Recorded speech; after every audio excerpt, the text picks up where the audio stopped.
ಇನ್ನು ಬೆಳಗಾವಿಯಲ್ಲಿ 200ರಿಂದ 400 ಮಿಲಿಮೀಟರ್ ಮಳೆಯಾಗಿದೆ. ಇನ್ನು ಯಾವುದೇ ಅನಾಹುತ ಸಂಭವಿಸದಂತೆ ಮುಂಜಾಗ್ರತಾ ಕ್ರಮವನ್ನು ಕೈಗೊಳ್ಳಲಾಗ್ತಾ ಇದೆ. ಹಾನಿ ಪೀಡಿತ ಪ್ರದೇಶಗಳಲ್ಲಿ ಪರಿಹಾರ ನೀಡುವುದಕ್ಕೂ ಕೂಡ ಕ್ರಮ ಕೈಗೊಳ್ಳಲಾಗಿದೆ.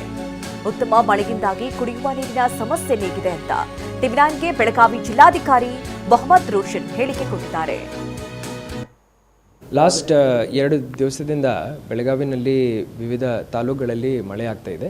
200ರಿಂದ 400 mm ನೀರು ನಮಗೆ ಮಳೆ ಪ್ರಮಾಣ ನಮಗೆ ರಿಪೋರ್ಟ್ ಆಗಿದೆ.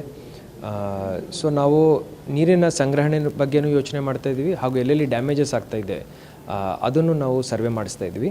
ಮನೆಗಳ ಡ್ಯಾಮೇಜ್ ಇರ್ಬೋದು, ದನಗಳ ಸಾವು ಇರ್ಬೋದು, ಅದನ್ನು ನಾವು ರಿಪೋರ್ಟ್ ತರಿಸ್ಕೊಂಡು ಪರಿಹಾರ ಕೊಡಲಿಕ್ಕೂ ನಾವು ಕ್ರಮ ವಹಿಸ್ತಾ ಇದ್ವಿ. ಈ ಮಳೆಯಿಂದ ಒಂದು ಒಳ್ಳೆಯ ವಿಚಾರ ಏನಂದರೆ, ನಮಗೆ ಕುಡಿಲಿಕ್ಕೆ ನೀರಿನ ಅಭಾವ ಏನಿತ್ತು ಅದು ಒಂದು ಮಟ್ಟಕ್ಕೆ ನಮಗೆ ಸಾಲ್ವ್ ಆಗಿದೆ. ಮೊನ್ನೆ ಉಸ್ತುವಾರಿ ಸಚಿವರ ಅಧ್ಯಕ್ಷತೆಯಲ್ಲಿ ಒಂದು ಮೀಟಿಂಗ್ ಮಾಡಲಾಗಿದೆ, ಅದರಲ್ಲಿ ಇದು ನಾನು ಪ್ರಸ್ತಾಪ ಮಾಡಿದ್ದೀನಿ. So currently the situation is under control.